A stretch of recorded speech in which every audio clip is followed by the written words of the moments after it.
महसूल विभागाने घरकुलासाठी मोफत वाळू देण्याची घोषणा केली, परंतु गंगाखेड महसूल विभागाने या आदेशाला केराची टोपी दाखवली असून हे धोरण केवळ कागदावर अवलंबले जात असल्याचा आरोप करण्यात आला आहे। घरकुल लाभार्थ्यांना 5 ब्रास रेतीसाठी 10 ते 12,000 रुपये मोजावे लागत आहेत आणि त्यामुळे लाभार्थ्यांकडून संतप्त प्रतिक्रिया उमटू लागली आहे।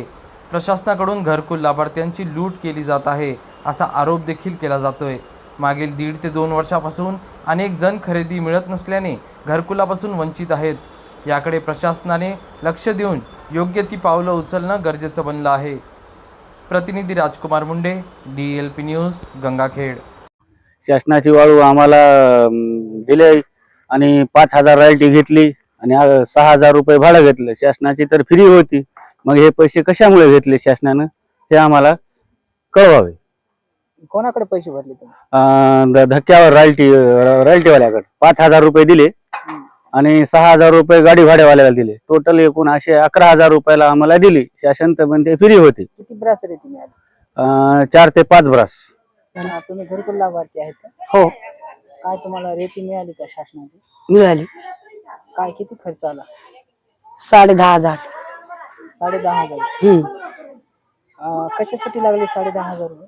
ते खाली 5,000 घेतले राईटी पशी हा, आणि त्या टिप्परवाल्यानं 5,500 घेतले। बरं। काय काम करता तुम्ही? आम्ही मजुरी करतात। आणि मग एवढे पैसे त्यांना दिले का तुम्ही? दिले। शासनाकडून तर मोफत आहे म्हणून सांगण्यात येत आहे। मग हो ना, मग आधी म्हणले मोफतच आहे, मागून मग पैसे द्यावंच लागतंय। पैसे दिले तर येत नाही, तर येत नाही म्हणले। काय तुम्ही घरकुल लाभार्थी आहे का? घरकुल लाभार्थी। तुम्हाला या ठिकाणी रेती मिळालेली आहे का? हो, मिळाली, पण आणण्यासकट आम्हाला 11,000 रुपये खर्च आला। 11,000 रुपये? हा। काय कधी दिले तुम्ही 11,000 रुपये आणि कधी मिळाली तुम्हाला रेती? शुक्रवारी। बर। रेतीसाठी तुम्ही अर्ज कधी केला होता? अर्ज मागच केलता 15-8 दिवसाखाली। काय तुम्हाला या ठिकाणी 11,000 रुपये रेतीसाठी लागलेले आहे?